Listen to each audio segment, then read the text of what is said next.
क्यों आज बहुत ही इम्पोर्टेंट चैप्टर कराने वाले हैं। यहाँ से क्वेश्चन बिहार बोर्ड में पूछे जाते हैं। तो आइए देखते हैं। यानी हम लोग पढ़ने वाले हैं टेंथ क्लास टेंथ और क्लास टेंथ का हम लोग पढ़ेंगे रसायन शास्त्र। रसायन शास्त्र और रसायन शास्त्र में यानी केमिस्ट्री पढ़ेंगे हम लोग। केमिस्ट्री केमिस्ट्री में हम लोग चैप्टर नंबर 3 पढ़ेंगे। अध्याय 3 में आपका नाम है धातु और धातु एवं अधातु। धातु एवं अधातु, ये चैप्टर का नाम है धातु एवं अधातु, जिसको हम लोग कहते हैं इंग्लिश में धातु को मेटल एंड नॉन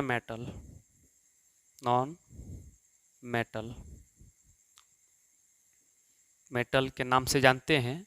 तो आइए सबसे पहले धातु पढ़ने से पहले और धातु पढ़ने से पहले हमको तत्वों के बारे में जानना पड़ेगा।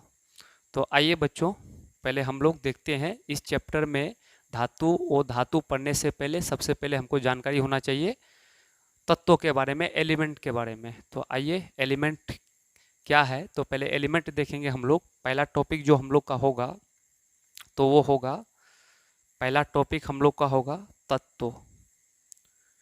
तत्व, जिसको इंग्लिश में बोलते हैं हम लोग एलिमेंट। तो ये जो तत्व है, आखिर तत्व कहेंगे किसको? तो आइए तत्वों के बारे में पहला पॉइंट कि तत्व जो है ना, तत्व होते हैं। तत्व जो है एक ही प्रकार के परमाणु से बने होते हैं। देखिएगा, तत्व एक ही प्रकार के परमाणु से बने होते हैं। आप तत्वों के बारे में समझ चुके हैं कि तत्व जो है, तत्व एक ही प्रकार के परमाणु से बने होते हैं। दूसरा पॉइंट इसका हमको देखना है कि तत्व यानी कुल तत्वों की संख्या, कुल तत्वों की संख्या 118 है। 118 है। आपको एग्जाम में पूछे जाएंगे कि कुल तत्वों की संख्या कितनी ज्ञात है, तो आपको बताना है कुल तत्वों की संख्या 118 ज्ञात है। आपको एग्जाम में पूछा जा सकता है ऑब्जेक्टिव क्वेश्चन में कि आवर्त सारणी के अनुसार कुल तत्वों की संख्या है, तो आवर्त सारणी के अनुसार कुल तत्वों की संख्या 118 है। यानी 118 तत्वों के बारे में हमको ज्ञात है, पता है। अब देखते हैं हम लोग ये तत्वों को कितने भागों में बांटा गया है। तो तत्वों को मुख्यतः 3 भागों में बांटा गया है। पहले आप लोग एक काम कीजिएगा, इसको या तो वीडियो को रोक के नोट कर लीजिए या फिर आप स्क्रीनशॉट ले लीजिए। हम आगे बढ़ते हैं, फिर तत्वों से रिलेटेड क्वेश्चन कराएंगे। इसमें इस सब से 1 नंबर का क्वेश्चन पूछे जाएंगे, इसको आपको याद रखना पड़ेगा। सवाल पूछेंगे कुल तत्वों की संख्या ज्ञात है, तो आपको ऑप्शन होगा 118, जो ऑप्शन होगा वो सही हो जाएगा। और तत्व एक ही प्रकार के परमाणु से बने होते हैं।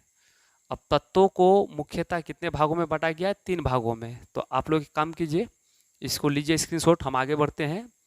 चलिए, हाँ तो बच्चे, अब हम देखेंगे ये तत्व जो है, तत्वों को 3 भागों में बांटा गया है। तत्वों को 3 भागों में बांटा गया है। क्या क्या भाग है? पहला जो है आपका, तत्वों को 3 भागों में बांटा गया है। पहला भाग है धातु और दूसरा वाला भाग जो है आपका है ओ धातु, ओ धातु। और तीसरा भाग जो है उपधातु, उपधातु। उपधातु, उपधातु की कुल संख्या 7 है, ठीक है। और धातु, ओ धातु मिलाकर के आपका 118 है, यानी सब तत्व है, टोटल तत्वों की संख्या 118 है। उनमें से कुछ धातु हैं, कुछ ओ धातु हैं, कुछ उपधातु हैं। उपधातु 7 होता है। तो देखिए धातु यानी तत्वों को 3 भागों में बांटा गया, धातु, ओ धातु, उपधातु। धातु, जो धातु होगा तो वो विद्युत का सुचालक होगा। क्या होगा? सुचालक। यानी धातु हमेशा विद्युत का सुचालक होते हैं। और अधातु जो है वो हमेशा विद्युत का कुचालक होता है। याद रखिएगा, ये सब पॉइंट बहुत इंपॉर्टेंट है। पॉइंट कुचालक होता है। और उपधातु जो है ये अर्धचालक होता है, अर्धचालक, अर्धचालक होता है। और धातु जो है तो धातु को आवर्त सारणी में बाएं ओर रखा जाता है। यानी आवर्त सारणी में धातु को कहाँ रखा गया है? तो बाएं ओर। और वो धातु को आवर्त सारणी के दाएं ओर रखा जाता है। और आवर्त सारणी में जो उपधातु है उसको कहाँ रखा जाता है? तो धातु और वो धातु के बीच में उपधातु को रखा गया है। आपको याद होगा, अभी बताएं हम कि धातु को आवर्त सारणी के किस ओर रखा गया है? तो बाएं ओर, बाएं ओर रखा गया है। इसको दाएं ओर, आवर्त सारणी के दाएं ओर। और इसको बीच में धातु और धातु के, धातु और ओ धातु के बीच में किसको रखा गया है? उपधातु को।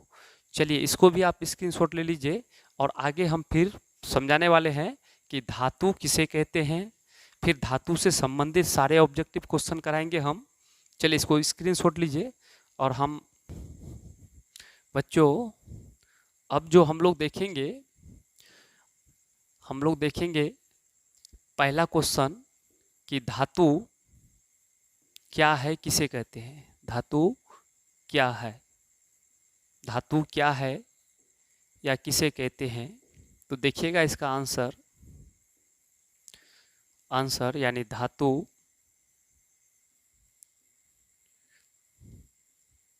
यानी वह तत्व, वह तत्व जो ऊष्मा तथा विद्युत का सुचालक होता है, धातु कहलाता है। वह तत्व, वह तत्व जो ऊष्मा तथा विद्युत का सुचालक होता है, धातु कहलाता है। तो यहाँ लिखेंगे हम, बिल्कुल सरल भाषा में आंसर दे रहे हैं। वह तत्व जो ऊष्मा, ऊष्मा तथा विद्युत, वह तत्व जो ऊष्मा तथा विद्युत का सुचालक होता है, उसे धातु कहते हैं या फिर धातु कहलाता है। धातु कहलाता है। जैसे कभी कभी क्या करता है साइंस में, आपको ऐसे पूछ देगा, आंसर को क्वेश्चन बना देगा, यहाँ पर क्वेश्चन लिख देगा कि वह तत्व जो ऊष्मा तथा विद्युत का सुचालक होता है क्या कहलाता है। तो आपका धातु आंसर हो जाएगा। जैसे इसका उदाहरण दे सकते हैं हम, धातु कौन कौन है। तो सोडियम, सोडियम, सोडियम क्या है? तो धातु है। लिथियम, लिथियम भी धातु है।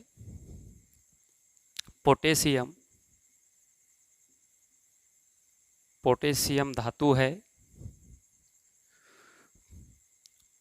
मरकरी, जिसको पारा भी बोलते हैं, मरकरी का दूसरा नाम मरकरी। जिंक, आगे हम लिख सकते हैं तांबा,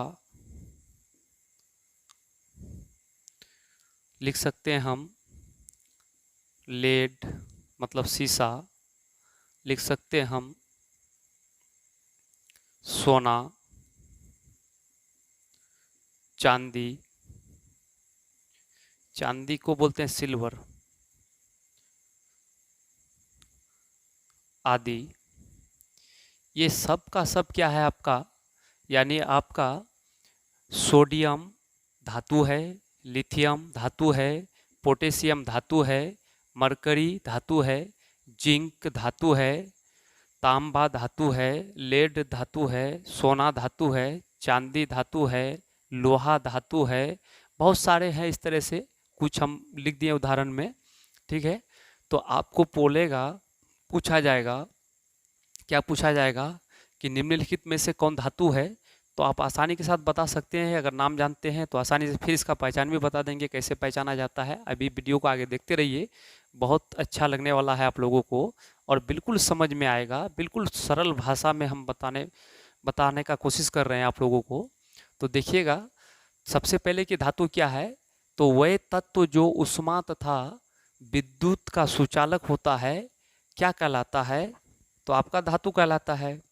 और जैसे में sodium, lithium, potassium, mercury, zinc, तांबा, लेड, सोना, चांदी, लोहा, ये सब का सब क्या है, धातु है।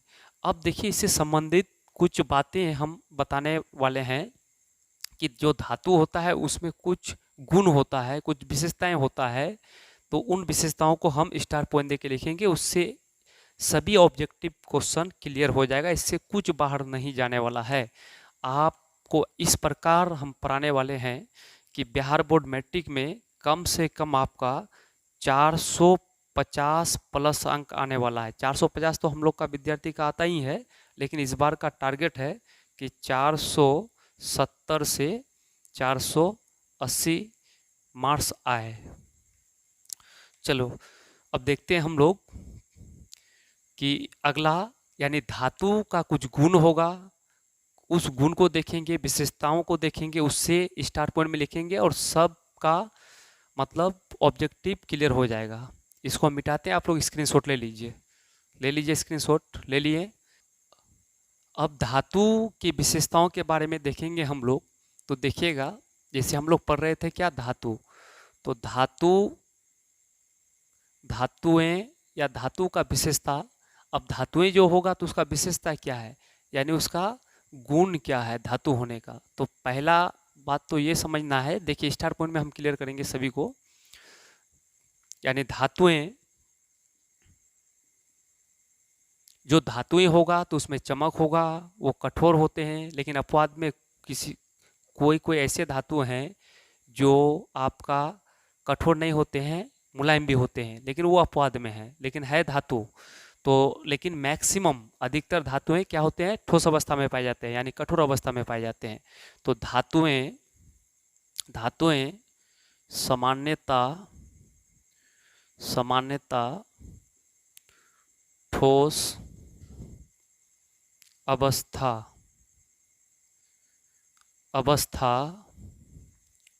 में पाई जाती है। पहला पॉइंट, अगर आपको पूछेगा कि धातुएं सामान्यतः किस अवस्था में पाई जाती है, तो आपका ठोस अवस्था में पाई जाती है, यानी कि कठोर अवस्था में पाई जाती है। दूसरा पॉइंट,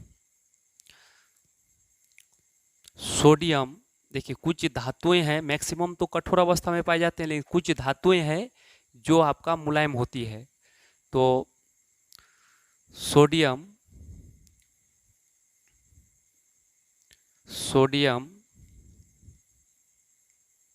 लिथियम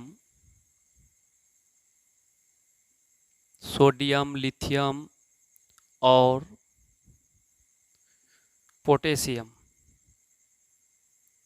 पोटेशियम धातुएं मुलायम होती है, मुलायम होते हैं।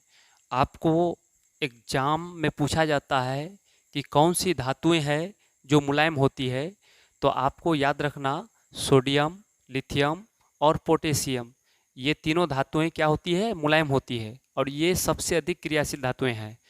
तो आपको अगला पॉइंट में सोडियम, सोडियम, लिथियम,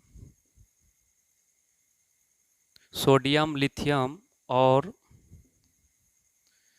पोटेशियम, आप सोडियम, लिथियम और पोटेशियम धातुओं धातुओं को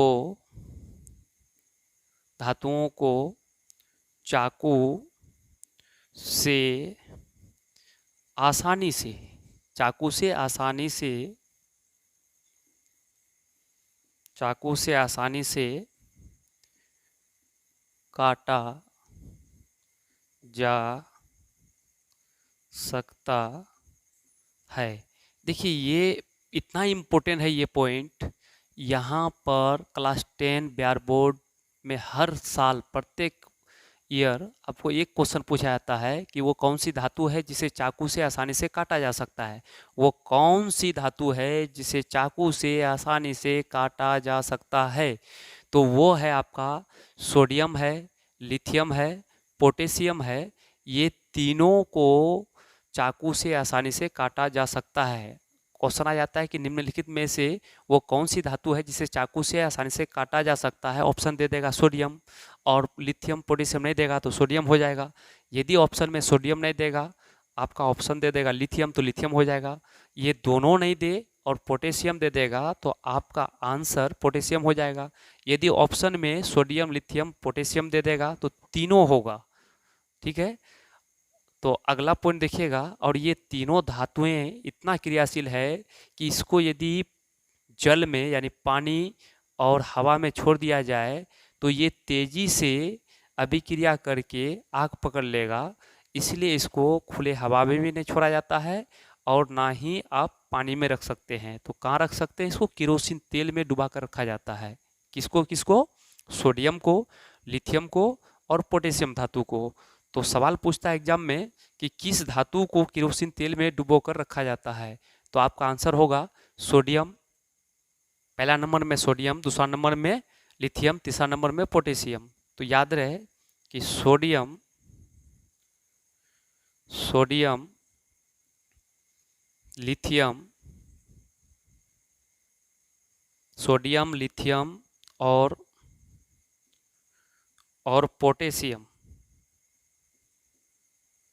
पोटेशियम धातुओं को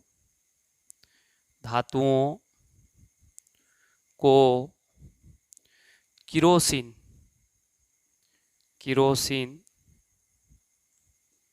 तेल में, किरोसिन तेल मतलब मिट्टी तेल, किरोसिन तेल में डुबोकर मतलब डुबोकर रखा जाता है। अगला पॉइंट है, आपको सवाल पूछेंगे कि वो कौन सी धातु है जिसे केरोसिन तेल में डुबोकर रखा जाता है? तो वो आपका वो धातु है सोडियम है, लिथियम है, पोटेशियम है। अगला पॉइंट देखिएगा, धातु आवर्त सारणी के किस ओर रहता है? तो धातु हमेशा आवर्त सारणी के बाएं ओर उपस्थित रहता है। यानी धातुएं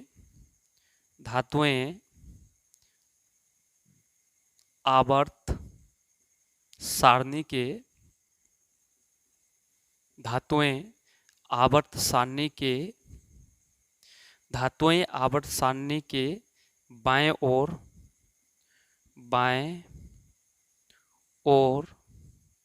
उपस्थित रहता है। अगला पॉइंट नोट करना है कि धातु जो है इलेक्ट्रॉन का त्याग कर धन आयन बनाता है। अगला पॉइंट नोट कीजिएगा, धातुएं इलेक्ट्रॉन का त्याग कर त्याग कर धन आयन बनाता है। धन आयन धन आयन बनाता है, यानी पॉजिटिव। धनायन का मतलब पॉजिटिव, धनायन का मतलब पॉजिटिव। देखिए आपको पूछा जाएगा कि धातुएं इलेक्ट्रॉन का त्याग कर क्या बनाता है, तो धन आयन बनाता है, मतलब पॉजिटिव बनाता है, पॉजिटिव आयन बनाता है। तो आपको अब अच्छा से एक बार देख लीजिए, इसका रिव्यू करा देते हैं। जो धातु होगा तो धातु में धातु होने का गुण क्या पाया जाएगा, यानी विशेषता क्या पाया जाएगा कि धातुएं, अधिकतर धातुएं या धातुएं सामान्यतः ठोस अवस्था में पाई जाती है। यानी कहने का मतलब कि कठोर होते हैं, अधिकतर धातुएं क्या होते हैं, कठोर। लेकिन कुछ ऐसे धातुएं हैं कि मुलायम भी होते हैं। तो वो मुलायम धातु कौन कौन है, यानी सोडियम, सोडियम जो है वो मुलायम धातु है। लिथियम मुलायम धातु है। पोटेशियम मुलायम धातु है। ये मुलायम धातु होते हैं। और ये सोडियम, लिथियम और पोटेशियम धातुओं को चाकू से आसानी से काटा जा सकता है। तो आपको सवाल पूछेंगे किस धातु को चाकू से आसानी से काटा जा सकता है, तो आप लिख दीजिएगा सोडियम, लिथियम, पोटेशियम। फिर अगला पॉइंट है कि सोडियम यानी किस धातु को केरोसिन तेल में डुबोकर रखा जाता है, तो वो है आपका सोडियम, लिथियम और क्या है, पोटेशियम। फिर अगला है कि धातुएं आवर्त सारणी के किस ओर उपस्थित रहता है, तो आवर्त सारणी जो है वो आवर्त सारणी के बाएं ओर, किस ओर, बाएं ओर उपस्थित रहता है। कौन, धातुएं। अब अगला पॉइंट है कि धातुएं इलेक्ट्रॉन का क्या करता है, तो वो त्याग करता है, और त्याग करके क्या बनाता है, तो धन आयन बनाता है। धातुएं हमेशा इलेक्ट्रॉन को त्याग कर क्या बनाता है, धन आयन बनाता है। यानी धातुएं जो होगा वो इलेक्ट्रॉन का क्या करेगा, तो त्याग करेगा। त्याग का मतलब दे देना, दूसरे को देना। कोई भी चीज दूसरे को दीजिएगा तो उसका मतलब त्यागे हुआ ना, कि आप दे दिए। चलिए इसको आप लोग स्क्रीनशॉट ले लीजिए, फिर हम आगे इसका और भी बताने जा रहे हैं। अगला पॉइंट हम लोग देखेंगे बच्चों कि धातु जो है, धातु यानी सबसे भारी धातु कौन है, सबसे सबसे भारी धातु ओस्मियम है। सबसे भारी धातु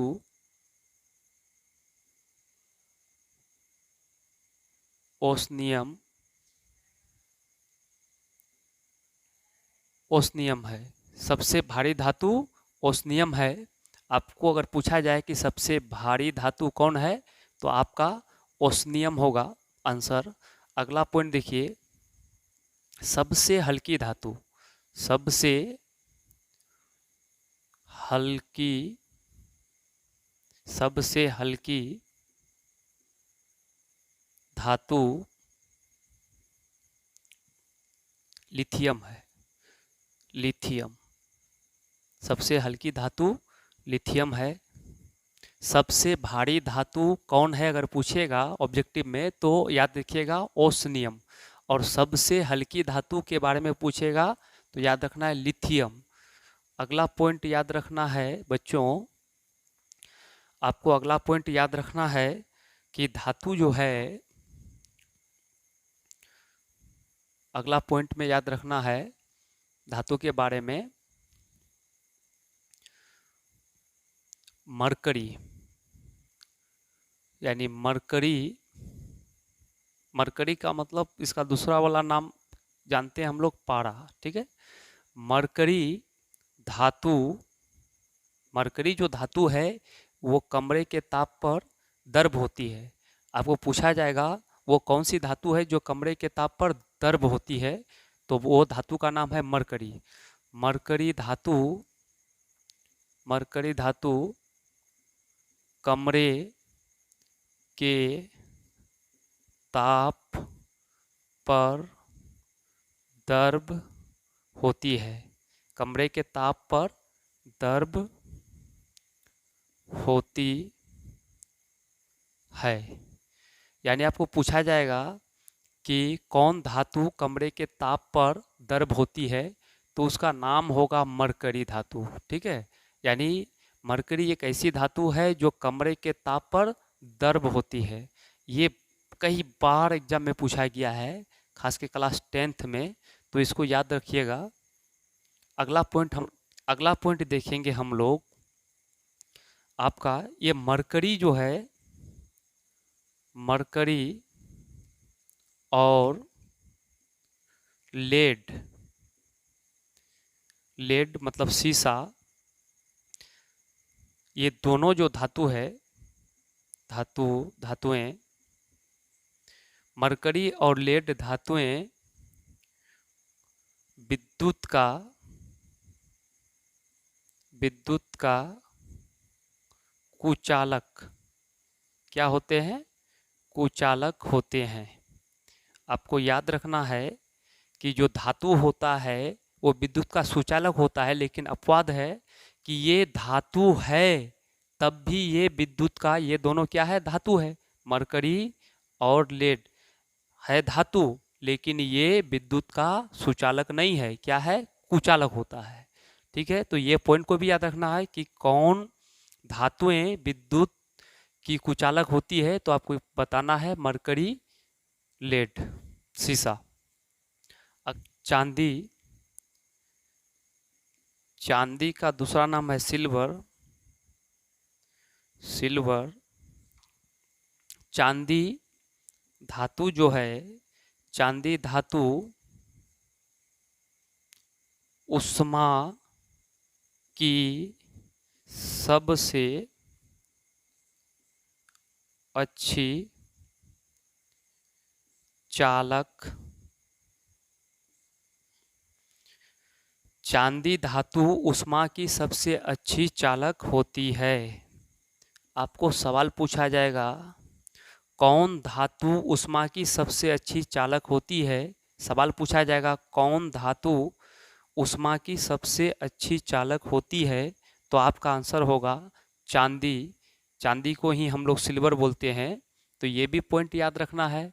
आगे देखिए, अगला पॉइंट हम लोग नोट डाउन करेंगे, धातुओं की प्रकृति कैसा होता है। तो धातु जो होता है उसका प्रकृति, धातुओं की प्रकृति क्षारीय होता है। यानी धातुओं धातुओं की प्रकृति, धातुओं की प्रकृति क्षारीय होती है। धातुओं की प्रकृति कैसी होती है? तो धातुओं की प्रकृति क्षारीय होती है। चलिए आप लोग इसको स्क्रीनशॉट लीजिए, फिर हम आगे बढ़ेंगे। लीजिए स्क्रीनशॉट।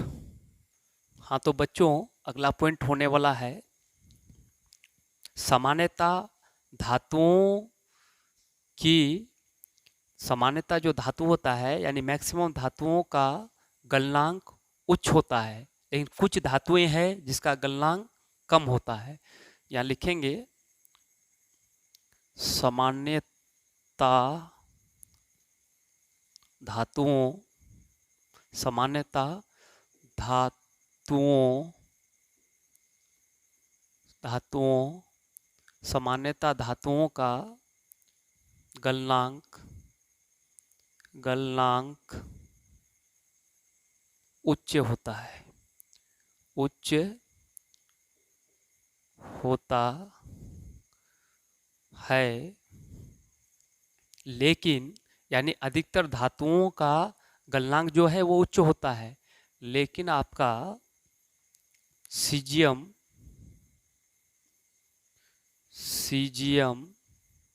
और सीजियम और गैलियम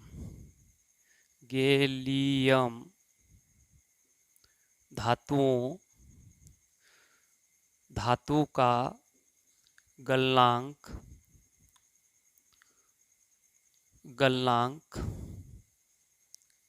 बहुत कम होता है, बहुत कम होता है, बहुत कम होता है। आपको ये पॉइंट देखिए, जो सबसे कम पाया जाता है।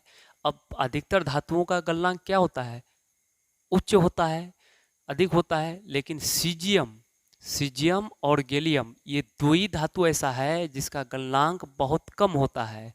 तो इसका मतलब ये बहुत जल्दी गल जाएगा, यानी बहुत सीजियम और गैलियम धातु का गलनांक बहुत कम होता है। इतना कम होता है कि यदि हाथ में रखिएगा ये दोनों धातु को, तो हाथ का जो ताप होता है, गर्म होता है, उसी से वो क्या हो जाएगा?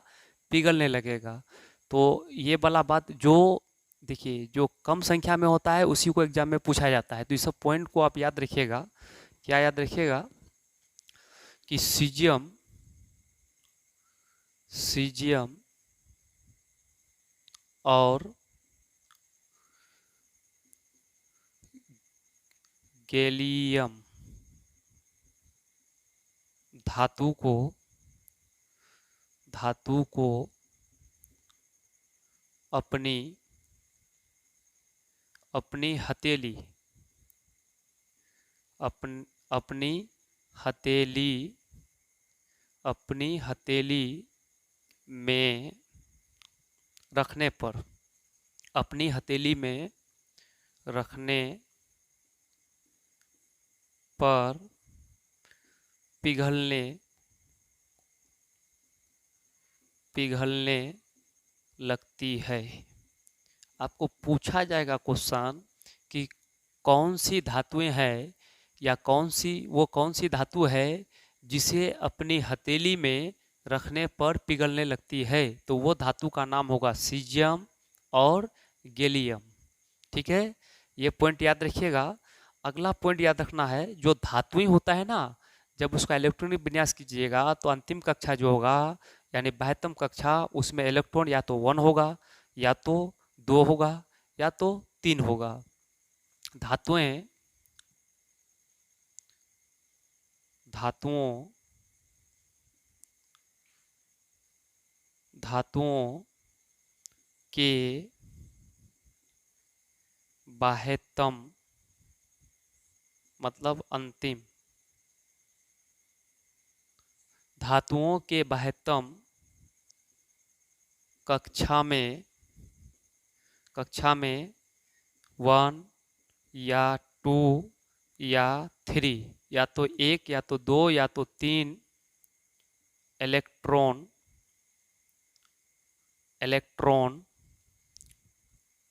इलेक्ट्रॉन होते हैं। अगला पॉइंट नोट डाउन करना है। इसका क्या करना है कि क्या दिखाया गया है कि चमक होते हैं, यानी धातुओं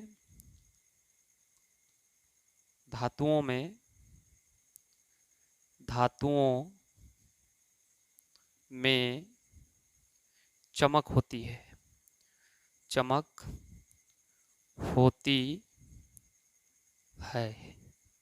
धातुओं में क्या होती है? चमक होती है। आगे समझना है कि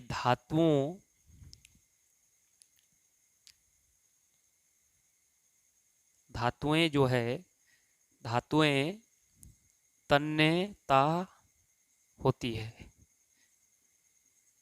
धातुएं क्या होती है? तन्यता होती है। तन्यता का मतलब कि जब धातुओं को पीटकर पतले लंबे तार के रूप में खींचा जाता है, तो उसे हम लोग तन्यता कहते हैं। ये एग्जाम में पूछा जाता है। ठीक है, अगला देखिए, इसका फिर परिभाषा हम पढ़ाएंगे। अगला पॉइंट को नोट कीजिएगा। धातुएं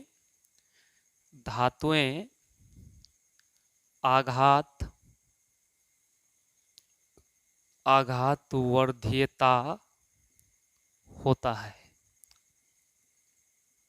जो धातु होगा तो क्या होगा? यानी धातु जो होगा तो उसमें एक गुण और पाया जाएगा कि वो आघातवर्ध्यता होते हैं या होता है। और जो धातु होगा तो ये भी एक गुण है कि जो धातु होगा तो वो क्या होगा? तन्यता होगा। अब हमको समझना है कि आघातवर्ध्यता किसे कहते हैं और तन्यता किसे कहते हैं। ये 2 नंबर का क्वेश्चन पूछा जाता है। तो चलिए आगे हम लोग समझेंगे। सबसे पहले आप लोग इसको स्क्रीनशॉट लीजिए या तो फिर इसको वीडियो को रोक के आप नोट कर सकते हैं। चलिए हम इसको मिटाते हैं और फिर हम आगे बढ़ते हैं। अगला पॉइंट कि आघात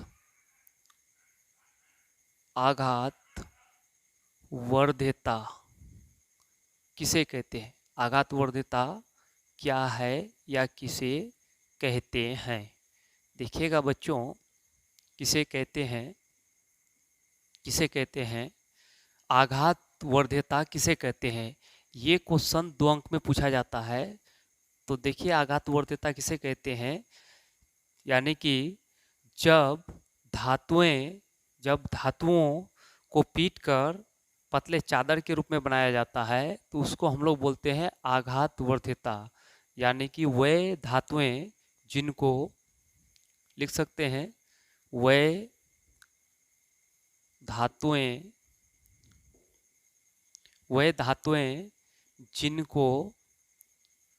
जिनको पीट कर चादर के रूप में, वे धातुएं जिनको पीटकर चादर के रूप में बनाया जाता है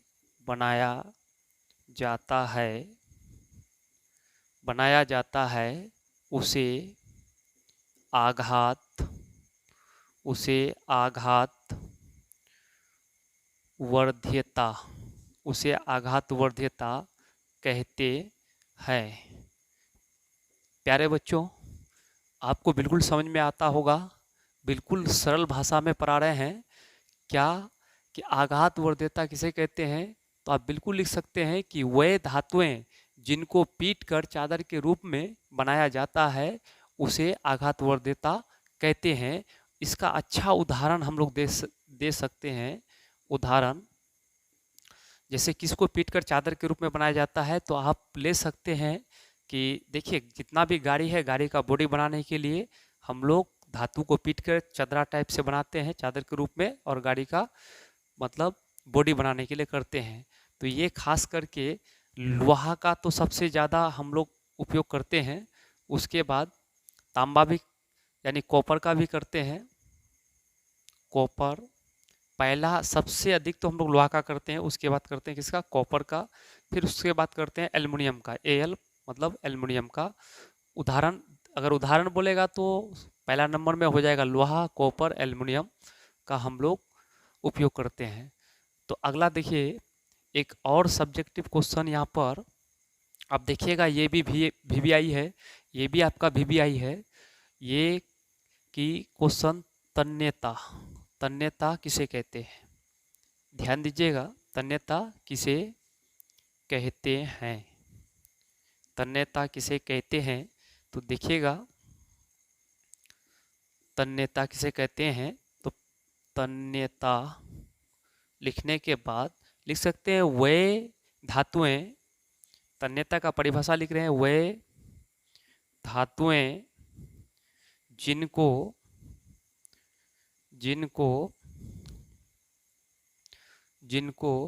पीट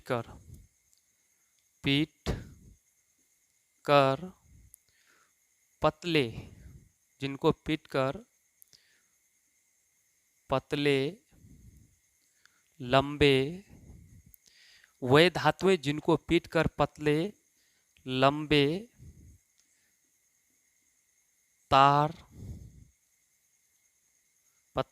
तार खींचा जाता है या बनाया जाता है उसे तन्यता कहते हैं। देखिएगा तन्यता किसे कहते हैं तो हम लिख सकते हैं, क्या लिख सकते हैं कि वे धातुएं जिनको पीटकर पतले लंबे तार खींचा जाता है या पतले लंबे तार के रूप में बनाया जाता है उसे तन्यता कहते हैं। इसका अच्छा उदाहरण हम दे सकते हैं, उदाहरण तन्यता का दे सकते हैं। सबसे पहले तो सोना सोना का इतना लंबा तार बना सकते हैं हम लोग कि 1 ग्राम सोना से 2 किलोमीटर लंबा तार खींच सकते हैं हम लोग। सोना चांदी, सोना चांदी। जैसे एक स्टार पॉइंट में याद रखिएगा, ये वाला क्वेश्चन पूछा था एग्जाम में कि 1 ग्राम सोना से कितना किलोमीटर लंबा तार खींचा जा सकता है या बनाया जा सकता है। तो 2 किलोमीटर याद रखिएगा। 1 ग्राम सोने से 1 ग्राम सोने से 2 किलोमीटर लंबे तार खींचा जा सकता है, जा सकता है। प्यारे बच्चों, बिल्कुल समझ में आता होगा। देखिए, आपको ये 2 अंक वाला क्वेश्चन है, 2 अंक वाला क्वेश्चन है, और जितना स्टार पॉइंट लिखते हैं सबका सब ऑब्जेक्टिव है। क्योंकि आपका एग्जाम मेन ऑब्जेक्टिव पर है, एनसीईआरटी से ही क्वेश्चन पूछेंगे। तो आप बिल्कुल एक भी क्वेश्चन को मिस नहीं कीजिएगा, वीडियो को अंत तक देखिएगा, तभी आपको समझ में आएगा। और जब पूरा वीडियो को देखिएगा तो आप एक भी क्वेश्चन एग्जाम में छोड़ के नहीं आइएगा, सब क्वेश्चन का जवाब दीजिएगा। तो देखिए, आपको अगला क्वेश्चन रहेगा कि धातु विद्युत का चालन क्यों करती है। धातु, ये सब्जेक्टिव है, 2 अंक मिलता है। धातु विद्युत का चालन, धातु विद्युत का चालन क्यों करती है, क्यों करती है। तो इसका आंसर दीजिएगा, क्यों करती है। इलेक्ट्रॉन की गति के कारण धातु, क्योंकि धातु में इलेक्ट्रॉन गति करते हैं उसी के कारण। तो इसका आंसर लिखना है इलेक्ट्रॉन, इलेक्ट्रॉन की गति के कारण धातु विद्युत का चालन करती है, विद्युत का चालन करती है। चलिए, इसको आप लोग लिखिए, अगला क्वेश्चन हम बढ़ेंगे। क्वेश्चन पूछेगा धातु विद्युत का चालन क्यों करती है, तो आपको जवाब देना है इलेक्ट्रॉन की गति के कारण धातु विद्युत का चालन करती है। आगे देखिएगा अगला पॉइंट। चलिए, इसको आप लोग स्क्रीनशॉट ले लीजिएगा, हम अगला पॉइंट देखते हैं। बच्चों, अब हम लोग को अगला क्वेश्चन देखना है। आपको एक साथ पूछ सकता है या फिर अलग अलग नंबर दे के पूछ सकता है। ऐसी धातु का उदाहरण दीजिए। उदाहरण के जगह में बोल सकता है कि नाम लिखिए जो सब में, यानी धातु के बारे में बताना है, उदाहरण देना है या नाम बताना है, जो चाकू से आसानी से काटा जा सकता है। तो कौन वो धातु है जो चाकू से आसानी से काटा जा सकता है। तो आप लोग, इससे पहले हम अभी अभी बताएं कि सोडियम को, लिथियम को और पोटेशियम को। तो यहाँ पर उदाहरण देने के लिए बोल रहा है, केवल एक नाम बताने के लिए बोल रहा है।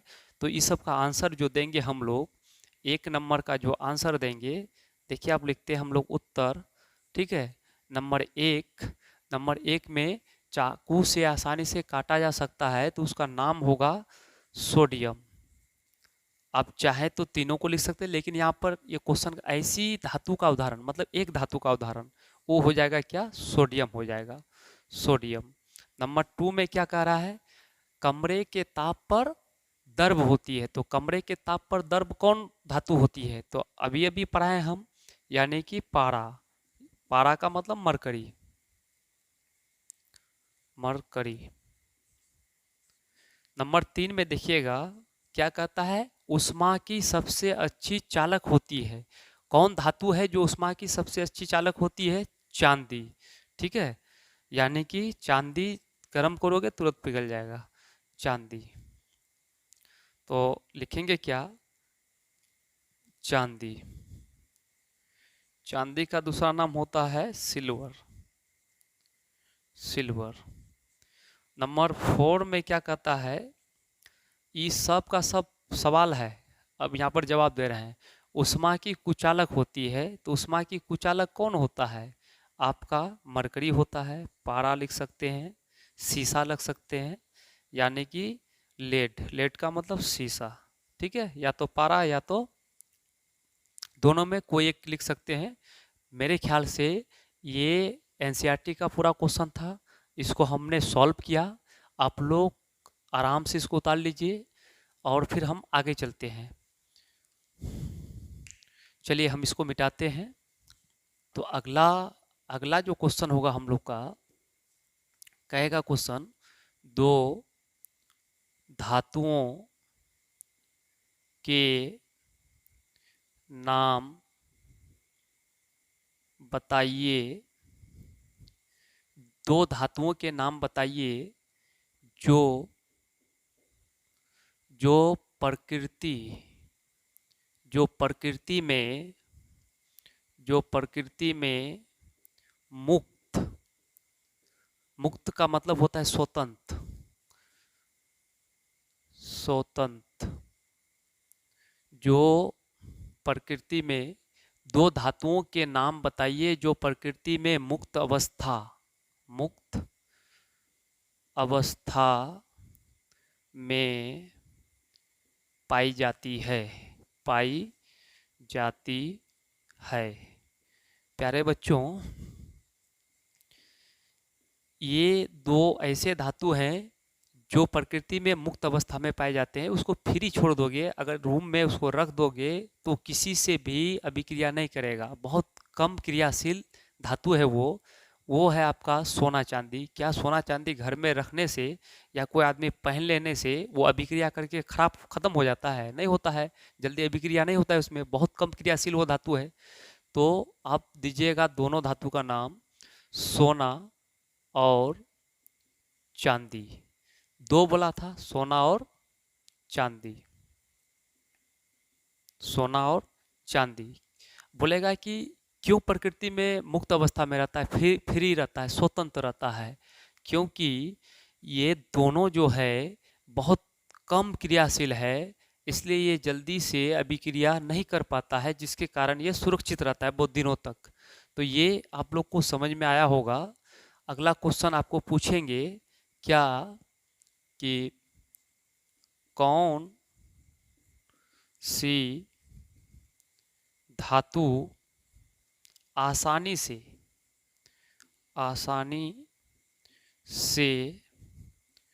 संक्षारित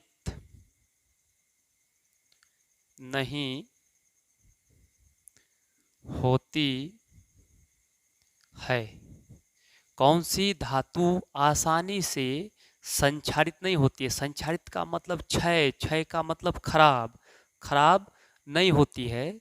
तो वो आपका है धातु, वही सब है कि सोना चांदी तांबा, इस सब को रखिएगा तो जल्दी वो खराब नहीं होता है, यानी रूम में भी रख दीजिएगा, हवा भी लगता है तो खराब नहीं होता है।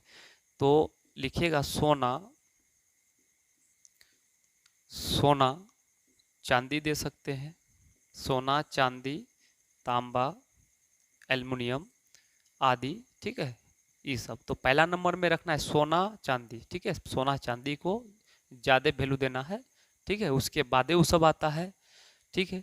अगला क्वेश्चन आज के लिए और एक लास्ट क्वेश्चन पढ़ाने जा रहे हैं हम, क्या, कि सोडियम को केरोसिन तेल में डुबोकर क्यों रखा जाता है, जो कि इम्पोर्टेंट है। चलिए इसको आप लोग नोट कीजिए, हम लास्ट क्वेश्चन पढ़ा के आज का सेशन यहीं समाप्त करेंगे।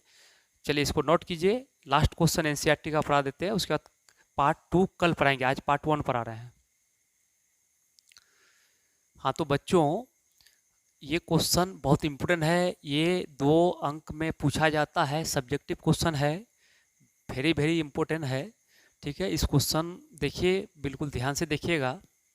सोडियम को केरोसिन तेल में डुबोकर क्यों रखा जाता है, या फिर सोडियम के जगह पर, इससे पहले हम लोग पढ़े कि सोडियम को केरोसिन तेल में डुबोकर रखा जाता है, और उसके बाद हम लोग ये भी देखें कि सोडियम को ही नहीं बल्कि लिथियम पोटेशियम को भी केरोसिन तेल में डुबोकर रखा जाता है। तो आपको सोडियम के जगह में पूछ सकता है लिथियम, पोटेशियम या तीनों का तीनों भी दे सकता है। तो अक्सर ऐसा ही पूछा जाता है कि सोडियम को केरोसिन तेल में डुबोकर क्यों रखा जाता है। देखिए मेन इसका कारण क्या है, क्योंकि सोडियम अत्यंत क्रियाशील धातु है और अत्यंत क्रियाशील धातु होने के कारण यह जल और वायु के संपर्क में आ जाने के कारण इसमें अभिक्रिया हो जाता है और जिसके कारण इसमें आग पकड़ लेता है। तो आग से बचने के लिए हम लोग केरोसिन तेल में डुबा कर रखते हैं। चलिए लिखते हैं इसको, बिल्कुल आसान भाषा में लिखते हैं। सोडियम एक अत्यंत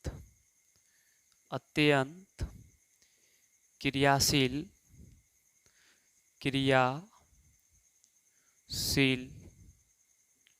धातु है।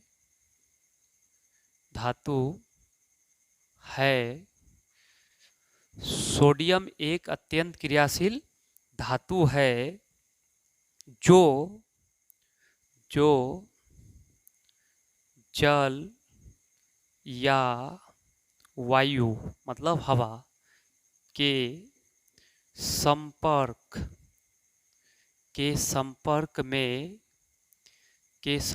में आ जाने के संपर्क में आते ही तीव्र मतलब तेजी, तीव्र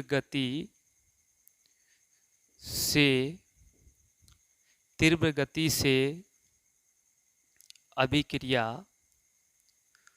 अभिक्रिया कर लेती है। अभिक्रिया कर लेती है या अभिक्रिया कर आग पकड़ लेती है। अभिक्रिया कर आग पकड़ लेती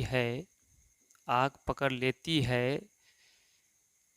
जब आगे पकड़ लेगा तो बर्बाद हो जाएगा, ठीक है। आग पकड़ लेती है, इसलिए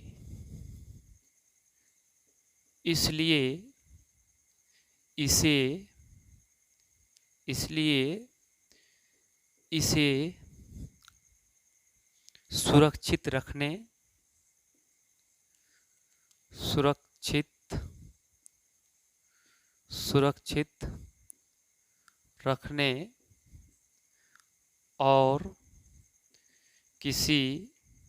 और किसी दुर्घटना से बचाव के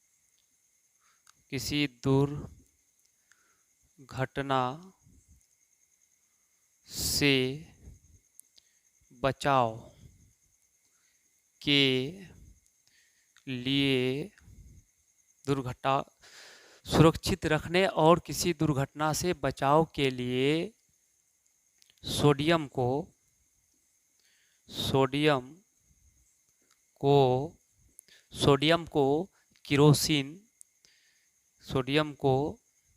केरोसिन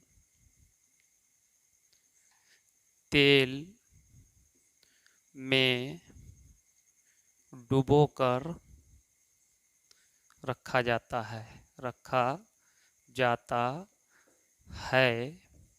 प्यारे बच्चों, आज के लिए क्लास यहीं समाप्त करते हैं।